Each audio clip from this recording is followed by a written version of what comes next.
झेंडे किचनमध्ये आपले स्वागत आहे। आज आपण गव्हाचे खीर बनवणार आहे। त्यासाठी लागणारे साहित्य, मी गव्हाची भरड रातभर भिजत घातली होती। ती अशी भिजवून घ्यायची सकाळी, मग त्याची आपण खीर बनवायची आहे। काजू बदामचे मी बारीक बारीक काप करून ठेवले आहे। दूध गरम केलेलं आहे, विलायची आहे थोडीशी। आता आपण तूप टाकलंय पातेल्यात, त्यात आपण ही विलायची टाकून घ्यायची।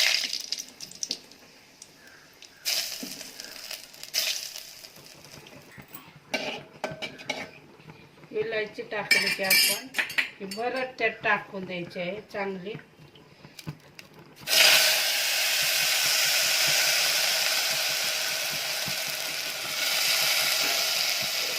परतून घ्यायची तुपात।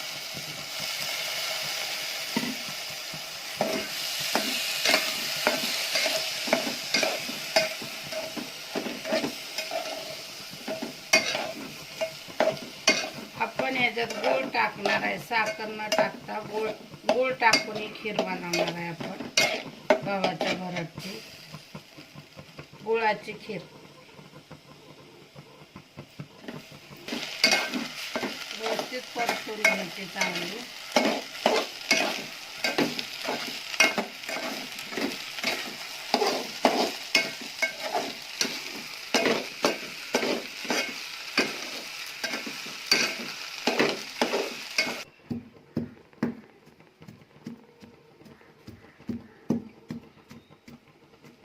गूळ टाकणार आहे, बारीक करून घ्यायचा आणि आपण जे गव्हाची भरड टाकले त्याच्यात असं टाकून घ्यायचा वितळून।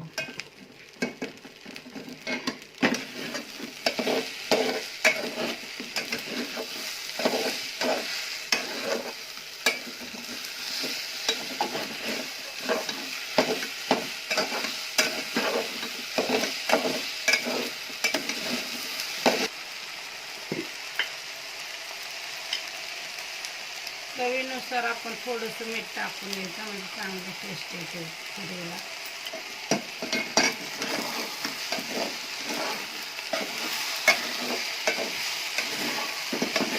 गूळ पूर्ण वितळून घ्यायचा आणि मग गरम दूध टाकायचं।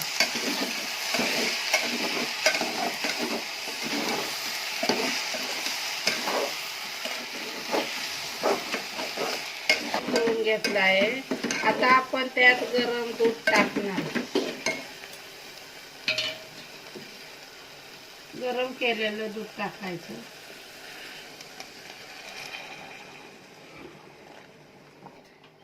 व्यवस्थित हलवून घ्यायचं।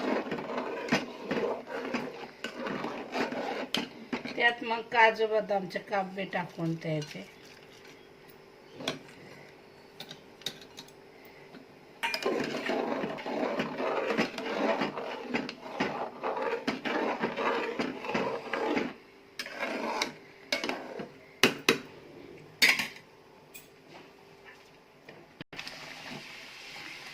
गव्हाच्या भरडची खीर चांगली शिजली आहे। अशा प्रकारे आपली गव्हाची भरडची खीर तयार झाली आहे। ते तुम्ही चपाती संग किंवा पुरी संगही खाऊ शकता। झेंडे किचनची रेसिपी आवडली असेल तर लाईक करा, शेअर करा, सबस्क्राईब करा, बेल आयकॉन दाबण्यास विसरू नका। धन्यवाद।